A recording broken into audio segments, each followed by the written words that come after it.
दोस्तों, जो तिरंगा आज हमारे देश भारत की आन बान शान माना जाता है, क्या आप उस तिरंगे की हिस्ट्री को जानते हैं? क्या आपने कभी सोचा कि जिस झंडे को देखकर आज हिंदुस्तान में रहने वाला हर इंसान गर्व महसूस करता है, वो झंडा कब बनाया गया था और क्यों बनाया गया था? और इस झंडे का जो डिजाइन है जो आज हम देखते हैं, ये डिजाइन सबसे पहले किस इंसान के दिमाग में आया था? तो दोस्तों, इस तरह की तमाम चीजों के बारे में आज की इस वीडियो में हम बात करेंगे। तो दोस्तों, वीडियो शुरू करने से पहले बस मेरी आपसे छोटी सी गुजारिश है कि नए आने वाले दोस्त चैनल को सब्सक्राइब करके साथ ही में बेल आइकन को भी प्रेस कर दें और हमारी हौसला अफजाई के लिए हमेशा की तरह हमारे इस वीडियो को भी लाइक कर दें, ताकि इसी तरह की नॉलेजेबल और हिस्टोरिकल वीडियोस का ये सिलसिला हम जारी रख सकें।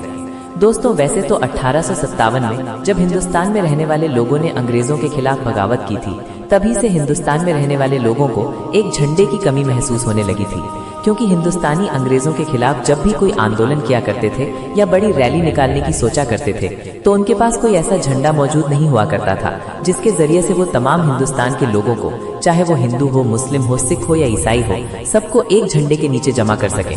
और किसी भी जंग के लिए सबसे जरूरी चीज झंडा होती है, क्योंकि उसी झंडे के नीचे ही तमाम की तमाम फौज जमा होती है, और वो हिंदुस्तान के लोगों के पास अभी तक मौजूद नहीं था। लेकिन क्योंकि दोस्तों अंग्रेजों के खिलाफ अब पूरे हिंदुस्तान में जगह जगह पर लड़ाई शुरू हो चुकी थी, इसी वजह से हर इलाके में लोगों ने अपना अपना हिंदुस्तानी झंडा बनाना शुरू कर दिया था। अगर आप इंडिया के झंडे की हिस्ट्री को पढ़ेंगे तो सबसे पहले आपको 1906 में बनाया हुआ वो झंडा दिखाई देगा जो बंगाल में बनाया गया था। बंगाल में अंग्रेजों के खिलाफ एक रैली निकाली गई थी, जिसमें एक ऐसा झंडा बनाया गया था जो 3 रंग से बनाया गया था, और ये शायद हिंदुस्तान का पहला तिरंगा भी था जो 3 रंगों से तैयार किया गया था। इस तिरंगे में सबसे ऊपर केसरिया रंग था, बीच में पीले रंग की पट्टी थी और नीचे हरे रंग की पट्टी थी। बीच वाली पीली पट्टी पर हिंदी में वंदे मातरम लिखा हुआ था और नीचे की हरी पट्टी पर एक सूरज और एक चांद तारा बना हुआ था। इसके बाद हिंदुस्तान का अगला झंडा भीकाजी कामा ने 22 अगस्त 1907 को बनाया था। ये झंडा बंगाल के झंडे से थोड़ा सा अलग था। इसमें सबसे ऊपर वाली पट्टी हरी थी और नीचे की पट्टी केसरिया नहीं बल्कि लाल कलर की थी। बाकी तकरीबन ये झंडा बंगाल के झंडे की ही तरह सेम था।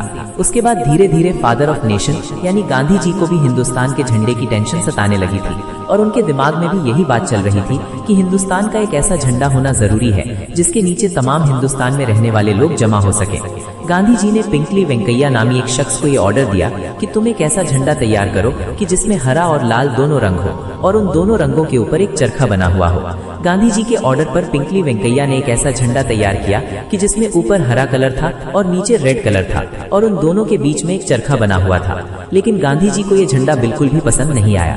उसके बाद उन्होंने पिंकली वेंकैया को ये कहा कि इन 2 रंगों के अलावा एक रंग और शामिल किया जाए, और वो नया रंग होना चाहिए सफेद। तो दोस्तों, गांधी जी के मशवरे पर पिंकली वेंकैया ने अब उसमें तीसरा रंग भी शामिल कर लिया। दोस्तों, बड़ी जिद्दोजहद के बाद आखिरकार 1931 में इंडियन नेशनल कांग्रेस की तरफ से एक ऐसे झंडे को परमिशन दे दी गई कि जो 3 कलर का था, जिसमें सबसे ऊपर केसरिया कलर था, बीच में सफेद कलर और नीचे ग्रीन यानी हरा कलर था, और उस झंडे के बीच में एक चरखा बना हुआ था जो गांधी जी की फरमाइश पर बनाया गया था। उसके बाद 1931 से लेकर 1947 तक यही इंडिया का झंडा रहा, और इसी झंडे के नीचे पूरे इंडिया के लोगों ने अपनी आजादी की लड़ाई लड़ी थी। 1947 में जब अंग्रेज भारत को छोड़कर चले गए तो पूरे हिंदुस्तान के सामने सबसे बड़ा सवाल और सबसे बड़ी मुसीबत यही थी कि आखिर अब भारत का झंडा कैसा बनाया जाए, क्योंकि अभी तक जिस झंडे के नीचे रहकर हिंदुस्तान के तमाम लोगों ने अंग्रेजों से लड़ाई लड़ी थी, वो भारत का झंडा नहीं था बल्कि कांग्रेस पार्टी का झंडा था, और भारत के झंडे को कांग्रेस पार्टी के झंडे से अलग रखना बहुत जरूरी था।